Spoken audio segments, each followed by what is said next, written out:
referência aqui, dito pelo nosso irmão Paulo, na leitura devocional, capítulo 2, versículo 11. Eu vou ler somente 2 versículos, 11 e o 12. Diz assim o texto: portanto, lembrai-vos de que vós, noutro tempo, éreis gentios na carne, e chamados incircuncisão, pelos que na carne se chamam circuncisão pela mão dos homens, que naquele tempo estavam sem Cristo, separados da comunidade de Israel, e estranhos aos concertos da promessa, não tendo esperança e sem Deus no mundo. Amém? Tome seu assento. Meus irmãos, nós estamos aqui diante de um tema, nós vamos ser bem breve, não vamos passar das 11 horas, até porque hoje todas as irmãs estão intimadas a estar ali na igreja sede, né? Hoje vai dar uma bênção. E os irmãos obreiros, tá? Tem liberdade hoje, tá? Como nós já temos culto, tá? Você tem liberdade. Tá? Se você quiser ir lá na sede, você pode ir. Se você quiser ficar descansando, pode descansar. Se você quiser visitar a igreja lá do seu parente, você pode. Hoje você tem liberdade. Os irmãos, as irmãs lá na igreja sede, adorando a Deus, juntamente com a nossa irmã. Quem vai estar lá hoje? Shirley Carvalhais vai estar adorando a Deus lá. Eu, se eu fosse você, eu chegava cedo. Como é que vai estar o lugar? Vai estar separado hoje lá?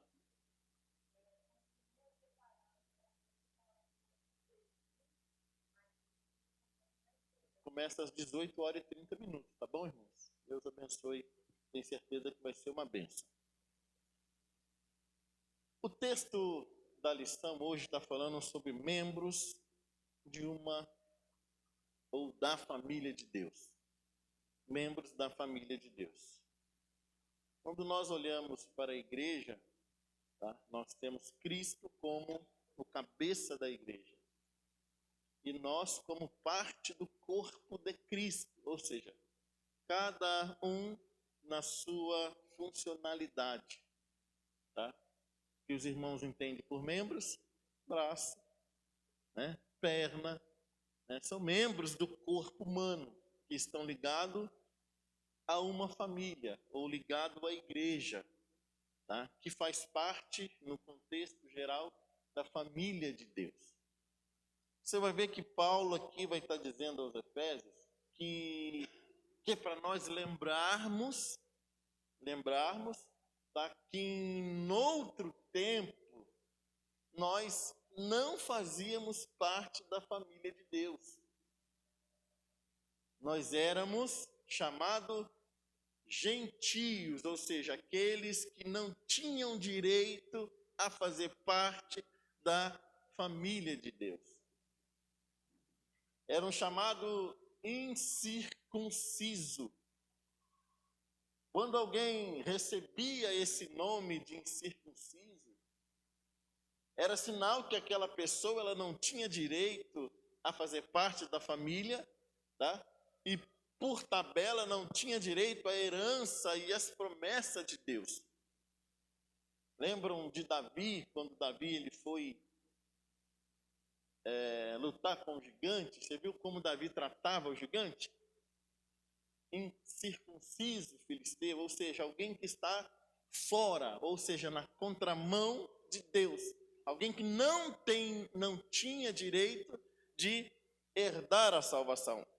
E aí o que Paulo vai nos alertar é para que nós nos lembramos, tá? Que no outro tempo nós também éramos apelidados de incircuncisos, ou seja, alguém que não tinha direito à salvação.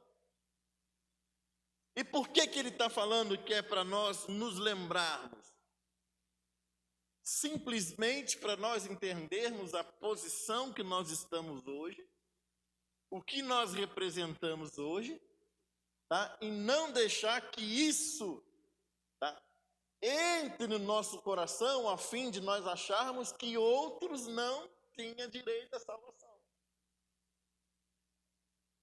Porque um problema que existe hoje, irmãos, no nosso meio, tá, é a gente achar, nós somos sim privilegiados por Deus. Nós somos sim povo exclusivo por Deus. Mas nós não somos o rei da cocada branca. Não. Nós não somos aquela pessoa, por exemplo, que tem o direito, né? E por eu achar que eu tenho direito, eu não preciso dos meus deveres. Ah, não, eu já sou chamado. Não, eu sou da igreja, eu já faço parte da igreja. Os irmãos acham que é suficiente fazer parte da igreja? Basta estar ligado ao hall de membro da igreja para fazer parte da família de Deus? Já é suficiente? Não. E Paulo está nos alertando, porque se a gente não lembrar da onde nós saímos e aonde nós estamos, nós temos uma probabilidade, irmão, muito grande de se afastar de Deus. Ou de fazer com que outras pessoas se aproximem de Deus. Porque isso entra a soberba, a arrogância. O povo de Israel, tá? Deus vai chamar ele por um povo escolhido. Não foi porque Deus achou aquele povo lindo, belo e maravilhoso, não. Deus chamou aquele povo para estabelecer, através de uma nação, um caminho, tá? Ou uma condução, para que a humanidade entendesse quem era Deus. A nação de Israel, ela foi escolhida para andar segundo os preceitos de Deus, para que as demais pudessem ver nela a diferença. Ou seja, Deus tirou eles da escravidão, né? Deus abençoou eles com dádivas, né, incontáveis, livrou eles em guerras tremendas, deu grandes vitórias. Mas observe que em tudo isso, o povo eles vai esquecer da onde é que Deus vai tirá-los. Vai esquecer o propósito que Deus os chamou. Esquece. E há uma tendência em nós, irmãos, também esquecer. Há uma tendência em nós de lembrar lá do Egito, no momento de dificuldade, somente lembrando das coisas boas. Lembra lá tá no tema das irmãs lá da CIB, né? Lembra quando Deus tirou Israel lá do Egito? O povo saiu o quê? Cantando. O povo saiu, com Deus com a mão forte, nos tirou, e saiu aquela multidão de gente cantando ao Deus de Israel, louvando a Deus. Só faltaram adorar Moisés, porque Moisés foi o libertador, e o povo saiu no manto, e saiu na bênção, e todo mundo glorificando a Deus. Não, esse é o Deus que nós servimos, o Deus de Israel, o Deus bom, forte, poderoso. Estava indo, só que daí a pouco, na trajetória, o que aconteceu? O mar na frente deles. E aí, quando eles viram o mar na frente deles, eles lembraram, mas de quê? Lá do Egito. Só que eles não lembraram da escravidão. Não. Não lembraram do sofrimento. Eles lembraram de quê? Da comida, da cebola, de tudo que eles comiam lá. Está diante ao mar, aí vai questionar a Moisés. Moisés, você influenciou a gente. Nós estava bem, nós tínhamos de tudo lá no Egito. Eles chegam a lamentar, a murmurar. Por que nos fizeste isso, Moisés? Por que nos tiraste do Egito? Se nós morresse lá, pelo menos nós tínhamos um sepultamento, Moisés. Aqui nós estamos lascados. Tem muita gente, irmão, que olha para trás e ao invés de ter interpretação da onde Deus tirou ele, do lamaçal do pecado, do charco do lodo, do vício, da prostituição, das drogas, em vez dele olhar para trás E eu ver tudo isso e pensar, Senhor, obrigado, porque o Senhor me tirou de lá e hoje me colocou aqui. Não, ele olha com saudade. Tipo assim, quando eu estava na igreja, quando eu não era da igreja, a minha vida parecia que era até melhor do que hoje. Quando eu não era da igreja, né, eu podia isso, podia aquilo outro. Depois que eu fui para a igreja, não sei, eu acho que é melhor eu voltar para trás. Você lembra, mas com saudade do que era atrás. Aí a palavra vai dizer que esse tipo de sentimento, esse tipo de pensamento é como um cachorro. Eu não vou falar que talvez você não tomou café e vai te dar náusea. Mas você já viu o cachorro que ele faz? E depois?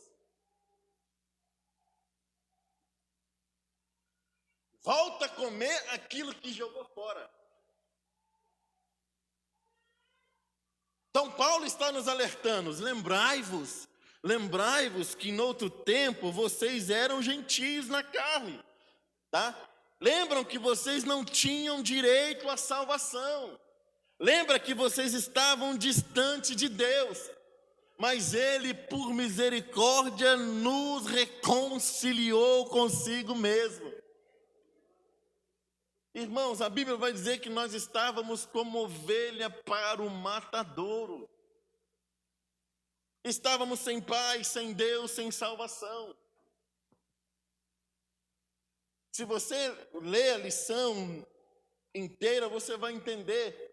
Tá? Inclusive o pastor Calixto esse dia ministrou na igreja. Houve quase que uma briga entre o apóstolo Paulo, o apóstolo Pedro, né, na ideia de tentar inserir os gentios, que somos nós, dentro do contexto da salvação. Por quê? Porque a ideia daquele que está dentro é achar que só ele é que tem direito. O espaço, igreja, irmão, não é uma bolha. Não é uma bolha.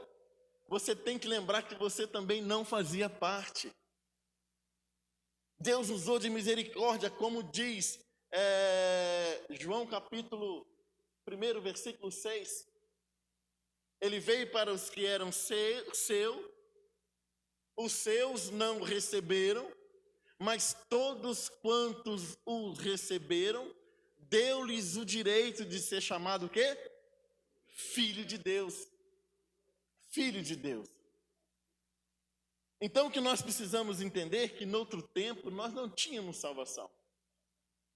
E hoje, pela misericórdia de Deus, depois de muito oração, depois de muita gente intercedendo por nós, porque, irmão, não pensa você que você chegou aqui por acaso, não. Tinha alguém orando por você. Tinha alguém intercedendo por você antes mesmo que você imaginava vir para a igreja. Ou você que não ora por alguém para Jesus salvar? Da mesma forma, alguém orou por nós, irmãos. Então não é exclusividade minha, não. Eu tenho que entender que eu fui salvo pela graça. Isso não vem de mim, como diz a palavra, isso foi dom de Deus. Então o que nós temos que entender é que nós fazemos parte da família de Deus. E a família cresce. Por exemplo, o pai e a mãe têm uma filha, a filha vai casar. Aparentemente, alguém saiu de casa, mas é assim que funciona? Não sai de casa. Ele vai morar em outro lugar, mas já vai trazer marido, netos e bisneto e a outra família junto, irmão, cresce. Ou seja, a família de Deus, ela vive em crescimento. Ela vive em crescimento. Agora, o que eu tenho que entender, irmão, existe família perfeita? Não existe, irmão, a sua é perfeita. A sua família é perfeita. A minha não é, não. A minha é só Jesus. Mas a sua eu acho que é perfeita, não é, não? Tem certeza que não, irmão? Mas você vive vendo defeito nas outras famílias. Nós vivemos vendo defeito nas outras famílias, então é sinal que a minha família é perfeita. Porque você diz que na família do outro é uma bagunça, ixi, aquela família lá, não sei não. Aquela família lá está com problema assim, naquela família lá é assim, e naquela outra é assim. Toda família tem problema, a sua é uma maravilha. Na sua família ninguém xinga, na sua família ninguém bebe, na sua família na sua família, irmão, é tudo santo. Tudo santo. É só a sua família que vai entrar no céu. É assim? Irmãos, isso é graça de Deus. É graça de Deus. Antes de nós olharmos para o outro, vamos olhar para nós. Tem gente na igreja, irmão, que está perdendo a salvação por causa de outra. Eu nunca vi isso. Tem gente na igreja, irmão, que perde a bênção por causa de opinião de outra pessoa. Ah, não fui com a cara dela. Não fui com a cara dele. Não, falou isso, eu não gostei. Irmão, se converte, irmão. Até quando, irmão? E olha, irmão, que não estou falando de gente que veio para a igreja agora, não. Eu estou falando de gente, crente há muito tempo. Que qualquer coisinha magoa, que qualquer coisinha chateia, irmão. A Bíblia diz, por acaso foi eles que morreu por vós, ou foi Cristo que ressuscitou o terceiro dia? Porque, irmão, se você perder a salvação por causa de A e B, não coloca a culpa em ninguém, não, irmão, não coloca. Porque o sacrifício de Cristo, irmão, lá na cruz do Calvário, perdoa tanto você que foi magoado, quanto aquele que te magoou. O sacrifício de Cristo é universal. E não adianta querer tapar o sol com a peneira, irmãos. Não adianta. Chegou um tempo da nossa vida que não dá mais para passar a mão, não dá. Porque o tempo do fim chegou. Chega uma hora que nós temos que tomar uma decisão. Se eu vou para a direita, se eu vou... Lembra lá de Abraão? Teve uma hora que eles não andavam tudo junto? Teve uma hora que tomou uma decisão. Se você for para a direita, eu vou para a esquerda. Se você for para a esquerda, eu vou para a direita. Tomaram a decisão. Mas isso não quis dizer que Abraão e Ló tiveram briga, não. Que os dois se separaram, que perderam o vínculo familiar. Muito pelo contrário. Se você for ver nas referências bíblicas, você vai ver que depois Abraão vai interceder e falar, Senhor, tem um justo lá. Quem era o justo? O sobrinho dele. Mas chegou uma hora que eles tiveram que decidir, olha, vai para lá, que eu vou para cá, mas a gente continua na mesma caminhada. Então eu tenho que entender, irmãos, eu preciso lembrar que em outro tempo eu estava sem Cristo fora da comunidade. Fora da comunidade. Ou seja, eu estava sem direito a participar da comunidade. E não participando da comunidade, eu não tinha direito à promessa. Aí ele vai dizer, mas agora em Cristo Jesus, vós que estavam longe, já está perto pelo sangue de Cristo. Porque Ele é a nossa paz. Ele é a nossa paz. Agora, irmão, se você perde a sua paz por causa de qualquer coisa, você pode até sofrer tribulação, aflição, porque a Bíblia dá aval para isso. Agora, você perder a sua paz, irmãos, por causa de um membro da família, não pode. Você pode perder, às vezes, a sua paz, tá? Por um filho que está te tirando o seu sono. Senhor, eu não sei o que eu faço. Você pode perder a sua paz, talvez por um problema de enfermidade que chegou na sua casa, você não sabe o que resolver, isso pode roubar a sua paz. Agora, você perder a sua paz por causa de um membro perfeito, por exemplo, sua perna não tem nada, você está arrumando problema porque a sua perna está com alguma coisa? Você vai deixar de dormir porque a sua perna está bonita e está saudável e você está tirando seu sono? É o que acontece aqui. Não podemos perder a nossa paz, irmãos. Enquanto nós não entendermos que a nossa luta não é contra o sangue, nem contra a carne, mas sim contra os principados, contra as potestades, irmão, a gente não salta para frente. A gente só salta para trás. Só salta para trás. Siga o seu caminho, siga a sua jornada. Vai fazendo a obra de Deus com seus dons, com seu talento. Vai servindo a Deus, adorando, glorificando, irmão. Porque vai chegar um dia que isso não terá mais necessidade nessa terra.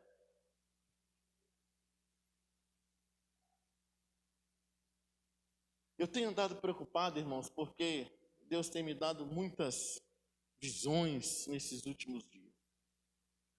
Muitas visões. E eu estou até para fazer um propósito no monte para que Deus venha.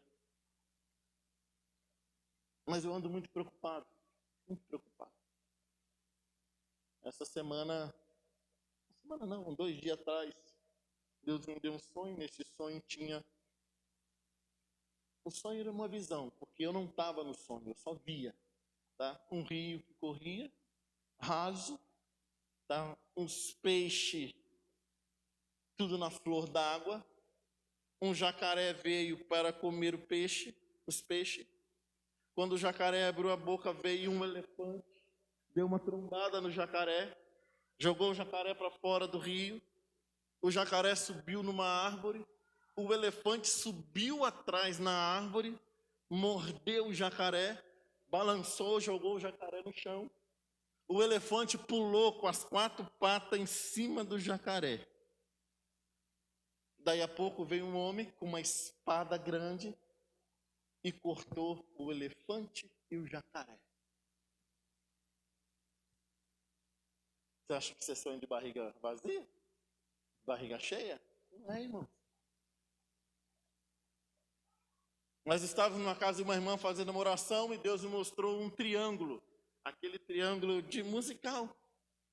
Já viu aquele triângulo quando você antigamente usava na escola? Não tinha sinal, lembra? Alguém chegava com o triângulo. O que acontecia quando tocava aquele triângulo? O que era? Era um fim de um período, alguém chamando para entrar em algum lugar. E Deus está falando no meu coração, vou recolher alguém. Não falei nada na casa da pessoa, mas eu tive a interpretação. Estou finalizando o tempo de alguém.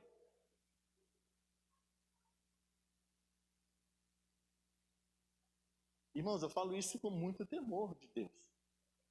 Mas nós precisamos, irmãos, endireitar os nossos caminhos. A Bíblia diz, segue a paz com todos.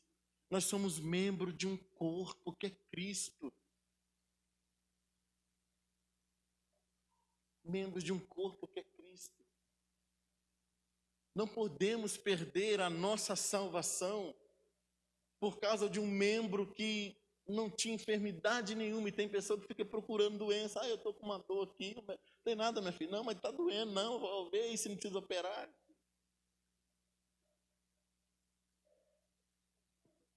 Nós somos um povo formado por Deus.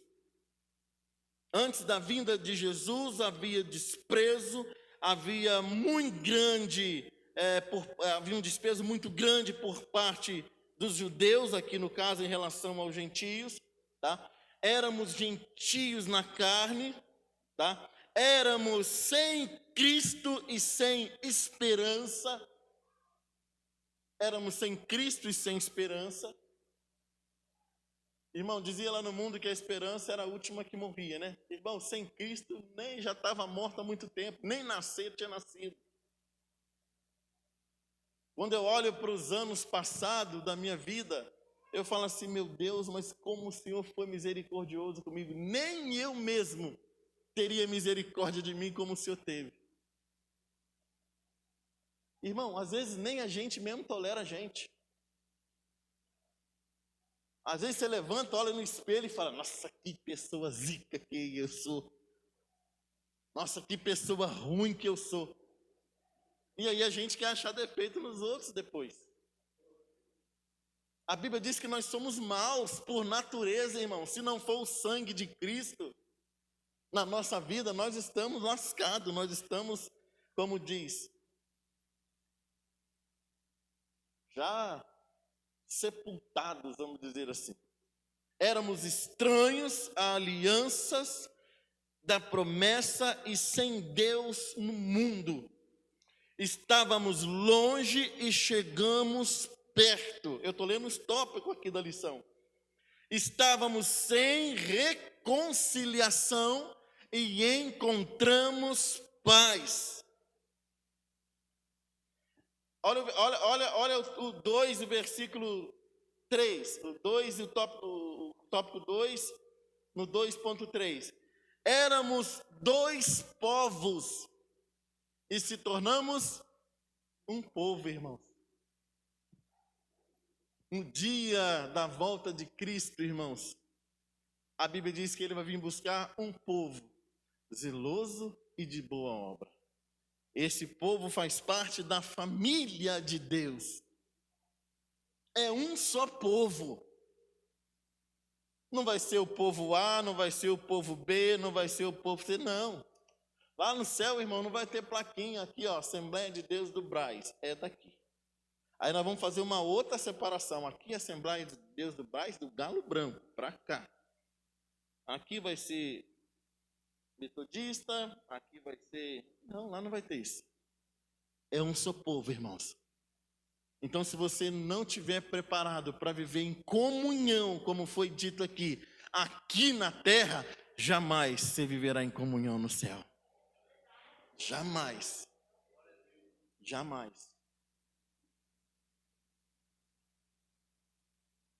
Jamais. Se você fala que ama a Deus, né, que você não está vendo, né, e aborrece o seu irmão que você vê, aí a Bíblia diz que nós somos mentirosos. Somos mentirosos. Somos mentirosos. O fundamento dos apóstolos e profetas, ou seja, o edifício de Deus. Deus só não chamou para ser um só povo, como Deus ergueu um edifício. E esse edifício, irmãos, ele teve uma base. Teve sangue. Muitos morreram, né? Muitos viram seus familiares sendo degolados, decapitados. Muitos foram perseguidos, e isso foi criando uma base. E essa base nos trouxe aqui hoje, no século 21, nosso momento. E aí, ao invés de nós continuarmos, né, crescendo, a gente começa, como diz, a desfazer tudo que os nossos pais na fé lá atrás construíram, irmão. Por isso que Paulo vai dizer, olha, lembra lá das pessoas que sofreram para nós estar aqui hoje, das pessoas que perderam a nossa vida. Nós estamos, irmão, num edifício que está sendo edificado. Então, a igreja, irmão, não é eu, não é você. A igreja somos nós, uma família. Uma família. Se você olhar os sermões dos pastores americanos, 90% das mensagens deles, irmão, são voltadas nesse tema. Pega os filmes que você vê que tem lá, a história geralmente é de manhã, né? E geralmente é toda a família que vai no culto pela manhã, um culto matinal. E o sermão do pastor, irmãos, 90% é voltado para isso. Para mostrar a unidade da igreja, a importância da família, os direitos que nós temos, os deveres que nós temos, o que nós estamos fazendo aqui e para onde nós iremos. Para onde nós iremos. Então, se eu não começar a ter esse pensamento, se eu não começar a mudar o meu ponto de vista, Ah, Senhor, a família da pessoa lá precisa de oração, nós vamos estar orando para Deus abençoar. Não, a pessoa talvez está num momento de dificuldade, vamos estar orando para Deus dar vitória. Não, ele precisa mesmo, coitado, está passando por tribulação, está desempregado, está assim, está assado. Vamos orar para Deus dar vitória. Mas não, irmão, às vezes a gente vê isso, né, como uma rivalidade, às vezes até um troféu. Irmão, é triste para um pastor ter que pregar isso na igreja. Triste. Triste. Porque se não houver fundamento, se não houver um propósito no nosso coração de ser fiel a Deus, de amar a Deus e amar os nossos irmãos, estamos perdendo tempo. Perdendo tempo. Lembra do mandamento de Cristo? Um novo mandamento vos dou. Qual é? Qual é? Hã? Os irmãos nem sabem. Um novo mandamento vos dou, disse Jesus, que amei uns aos outros. E parece ser difícil, né, irmão? Parece ser difícil. Parece ser muito difícil esse mandamento, porque às vezes a gente demonstra que a gente não... Nossa posição no edifício de Deus, para ilustrar a nossa posição em Deus, Paulo usa a figura de um edifício. Pensa a igreja como parte de um grande edifício e cada cristão como uma pedra viva no serviço da igreja.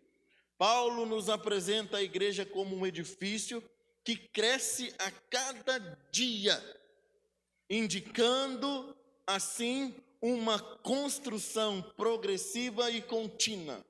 Importante também notarmos que a figura do edifício aponta para o aspecto da coletividade, estando enfatizado nas Escrituras e às vezes desprezados por alguns que dizem ser igreja, porém não cultivam a necessária comunhão em uma igreja. Notar a expressão vós juntamente, a igreja como resultado do sangue de Cristo derramado na cruz, continua a crescer constantemente, edificada pela obra do Espírito de Deus, até o aparecimento do grande e nosso Senhor Jesus Cristo. Morada de Deus em espírito, nós na posição de Deus é dignas de nota. Recebemos uma salvação muito poderosa em Jesus Cristo. Como gentios, estávamos totalmente fora de qualquer promessa da parte de Deus e de um Salvador. Mas a expiação de Cristo não somente nos tornou possível a entrada ao templo, e nos tornou seu próprio templo. Ou seja, tem muita gente que está no templo, mas não é o templo, irmão. Sua habitação através do seu Espírito Santo, do Espírito Santo em nós. Ou não sabeis que o vosso corpo é o templo do Espírito que habita em vós, proveniente de Deus, e que não sois de vós mesmos. Tal verdade revelada, que somos templo do Espírito Santo, deve despertar em nós para o fato que não devemos pensar acerca de nós como independentes, como se tivesse plenos direitos sobre o que fazer com o nosso corpo, como muitos gostam de expressar. A vida é sua, você faz o que você quiser, não é assim? Por que ele está metendo na minha vida? Manda ele cuidar das filhas dela, manda ele cuidar da esposa dele, manda ele cuidar da família dele. Quem cuida é eu que cuido da minha vida. Eu sou maior de 18 anos, eu faço o que quero, eu ando como quero. Se eu quiser, eu faço se eu quiser. Irmão, continua. É o que Paulo está dizendo, pode continuar. Porque uma família, irmãos, aleluia, uma família, ela anda em novidade de vida. Ela se alegra uns com os outros. Alguém está doente, alguém está triste, a família entristece. Alguém está chorando, a família chora. Somos partes da família, ou fazemos parte da família de Cristo. Então, nessa manhã, irmãos, essa palavra de conscientização para nós. Você não pertence à Assembleia de Deus do Brás, do Galo Branco, não. Você pertence à família de Cristo. Importa que o seu nome esteja escrito lá. Lá. Porque aqui você pode fazer o que for, irmãos. Mas se o seu nome não estiver escrito lá, não valeu de nada. E a maior frustração do ser humano será naquele grande dia, ele pensar consigo, Senhor, mas eu estava sempre na igreja. Eu estava sempre, na consagração, eu orava. Senhor, não, eu evangelizava. Não, Senhor, eu era uma bênção, eu ajudava a fazer isso. Aí chegar Cristo diante dele e falar, olha, de verdade, nunca te conheci. Nunca te conheci. Vai ser o dia que Deus terá amnésia. O dia da amnésia de Deus. Nunca vos conheci. E ele vai dizer, apartai-vos de mim, vós que praticais a iniquidade. Ninguém será pego de surpresa naquele dia, irmãos. Ninguém. Então estejamos atentos. Fazemos parte da família de Deus. Então meu conselho para você nessa manhã, se ajeita, irmão. Se ajeita. Não perca a sua salvação por motivo banal, por coisa boba. Quebra, joga esse demônio por terra, irmão. Falou aqui, deixa falar. Entrou aqui, saiu aqui, pronto, acabou. Não joga pro seu coração, não. Como diz o ditado, foi quinta-feira que nós falamos aqui. Quem pregou quinta-feira dos cavalos? A expressão que nós usamos aqui, irmão, carne anda. É isso, pastor. Vocês já foram no desfile 7 de setembro? Vocês já viram aqueles cavalos bonitos, manga larga? Talvez os adolescentes não pegaram isso, mas quem lembra aqui daqueles desfiles que tinha no centro da cidade, Todo mundo parava para ver aquele espetáculo e o momento mais esperado era o momento da cavalaria. Lembra? Aqueles manga larga bonitão. Empinado, rabão empinado, pescoço empinado, só.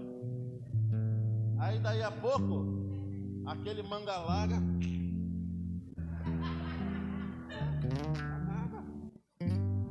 Nunca viram? Ai, eu caguei, meu Deus. Agora não me viu mais. Cavalo cagando e marchando, irmão. E aí você fica preocupado porque estão falando isso, irmão. Continua marchando rumo ao céu, porque Deus tem vitória para você. Você fica deixando coisa pequena roubar a sua salvação, irmão. Naquele dia vai haver choro, ranger de dente, e você vai pensar, meu Deus, eu não acredito que eu perdi a minha salvação por isso. Por coisa banal, irmão, por coisa boba. Larga a mão disso, servo de Deus. Continua marchando. Cabeça erguida. Está na luta, glória a Deus, continua. Porque o nosso Deus, irmãos, Ele ampara a família. Aleluia, aqueles que têm Ele como Pai, Ele está sempre de mãos estendidas para abençoar, para guardar. Fica de pé em nome de Jesus.